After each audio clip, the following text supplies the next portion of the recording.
அஸ்ஸலாமு அலைக்கும் வரஹ்மத்துல்லாஹ். பரவலாக குடும்ப வாழ்க்கையில் ஆண்களுக்கு ஏற்படக்கூடிய பல பிரச்சனையில் இந்த மனைவி அவங்களுக்கு மத்தியில் பிரச்சனை வரும் பொழுது, எதுக்கடா இவங்களை திருமணம் செஞ்சோம், எதுக்கு இவங்களுக்கு கல்யாணம் பண்ணோம், போட்டு ஒரே பஞ்சாயத்தாக போய்கிட்டு இருக்குது, இப்படியெல்லாம் யோசிக்கிறாங்க இல்லையா? அவங்களுக்கு சொல்லக்கூடிய ஒரு செய்தி, ரெண்டு விஷயம். இது மனைவிக்குன்னு இல்லை, பொதுவாக எல்லாத்துக்கும் எல்லா கஷ்ட வர நேரத்துலையும் நாம் புரிஞ்சுக்கிற ஒரு செய்தி. ரெண்டாவது, மனைவிக்குன்னு ரசூலுல்லாஹி ஸல்லல்லாஹு அலைஹி வஸல்லம் சொன்ன இன்னொரு செய்தி. முதல்ல பொதுவாக உள்ள செய்தி என்ன? அல்லாஹ் குர்ஆன்ல ஒரு விஷயம் சொல்கிறான், எல்லாரும் கேள்விப்பட்ட ஒரு செய்தியும் கூட. என்ன? ஒரு விஷயம் நம்மளோடது போயிருப்போம், ஒரு வேலைக்கு சேர்ந்துருப்போம், எதுக்குடா இங்கே வேலைக்கு சேர்ந்தோம், ஏன் தான் அல்லாஹ் வந்து இங்கேருந்து விட்டாலும் தெரியலையே, இப்படின்னு இருக்கிறாங்க தானே, ஏன்டா இந்த ஸ்கூலில் போய் சேர்ந்தோம், எதுக்குடா படிக்கிறோம், படிப்பை கண்டுபிடிச்சானே தெரியலை, யார் இந்த எக்ஸாமை கண்டுபிடிச்சானே தெரியல, ஸ்கூல்லாம் பசங்க புலம்புவாங்க, இந்த இங்கிலீஷ் எக்ஸாம் மட்டும் யார் தான் கண்டுபிடிச்சான்னு தெரியல, இந்த மேத்ஸை கண்டுபிடிச்சவங்க கையில் கிடச்சாங்கன்னு அவ்வளோதான், இப்படிலாம் பேசுவாங்க. அதாவது எந்த ஒரு விஷயத்தில் நம்ம நிற்கிறோம், ப்ரெசண்டில் நிற்கிறோமோ, அது அல்லாஹ்வோட நாட்டம், எல்லாமே நாட்டம் தான். அந்த ப்ரெசண்ட் தானே கவலைப்படுறோம், அந்த கரண்டில் ப்ரெசண்டில் அல்லாஹ் விட்டுருக்கிறான்னு நம்மளை அந்த அல்லாஹ்வுக்கு தெரியும் நமக்கு எது சரி எது தப்புன்று.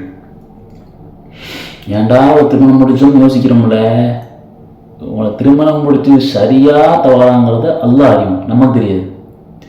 அதாவது ஒரு விஷயத்தை அசாத்துஹிப்புன், அவங்க ஒன்று விரும்புகிறாங்க, அது வந்து ஒரு ஷர்ருல் இருக்கும், அது உங்களுக்கு தீங்காக இருக்கும், உங்களுக்கு தெரியாது. அது அசாத்துக்குள்ள ஒரு ஷைஅன், நீங்கள் அதை வெறுக்கிறீங்க, ஒன்று வெறுக்கிறீங்க, ஒவ்வொரு ஹைருக்கும், நீங்கள் எதை வெறுக்கிறீங்களோ அதெல்லாம் அல்லாஹ் உங்களுக்கு ஹைரை வச்சுருப்பான். அல்லாஹ் யஅலமூன், அல்லாஹ் யஅலம், அல்லாஹ் அறியுமா, வன்தும் லா தஅலமூன், நீங்கள் அறிய மாட்டீங்க. So what ever it's, like family, job, school, studies, what ever it's, எதுவாக இருந்தாலும் அது அல்லாஹ்வுடைய நாட்டம். அல்லாஹ் எனக்கு இதை கொடுத்துருக்குறான், அல்லாஹ் இந்த பெண்ணை எனக்கு கொடுத்துருக்குறான், அல்லாஹ் இந்த குழந்தையை கொடுத்துருக்குறான், அல்லாஹ் இந்த வேலையை கொடுத்துருக்குறான். அதில் சிரமங்கள் இருக்கும், சிரமங்கள் இருந்தால் தான் ருசி. கஷ்டத்தோடு சேர்ந்த வாழ்க்கை தான் இன்பம் கிடைக்கும்போது அழகாக இருக்கும், போல் சந்தோஷமாக 24 யாரும் கிடையாது. அம்பானிக்கு எவ்வளோ கிடைக்குது, அந்த ஆளுக்கு 24 சந்தோஷமாக இருப்பான் கிடையாது, அந்த ஆளுக்கு ஒரு பிரச்சனை இருக்கும், எல்லாருக்கும் அப்படித்தான்.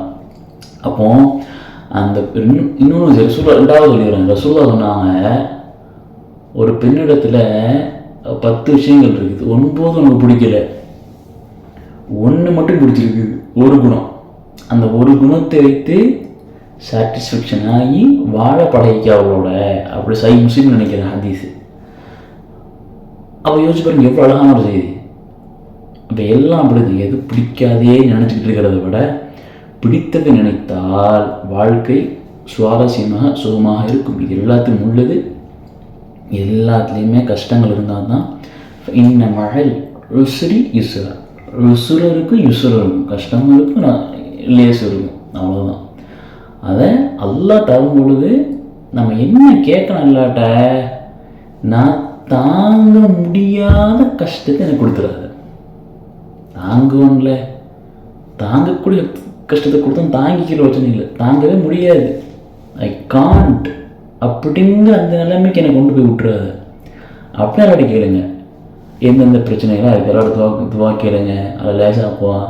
அதை விட்டு விரக்தி நிலைக்கு போகக்கூடிய நிலையே, அந்த நிலைக்கு போகிறாங்க இல்லையா, அந்த நிலைக்கு போகாமல் இந்த மாதிரி ப்ளஸ்ஸு மைனஸ் மட்டுமே நினைக்காம ப்ளஸ்ஸு நினைக்கும் பொழுது வாழ்க்கை நமக்கு என்ன செய்யும், ரொம்ப அழகாக இருக்கும். அல்லாஹ் ரப்பல் ஆலமீன் அப்படி பாசிட்டிவ் திங்கோடு வாழக்கூடிய மக்களாக நம்ம ஆக்குவானாக, குடும்ப வாழ்க்கையில் லேசாக்குவானாக. அஸ்ஸலாமு அலைக்கும் வரஹ்மத்துல்லாஹி வபரகாத்துஹு.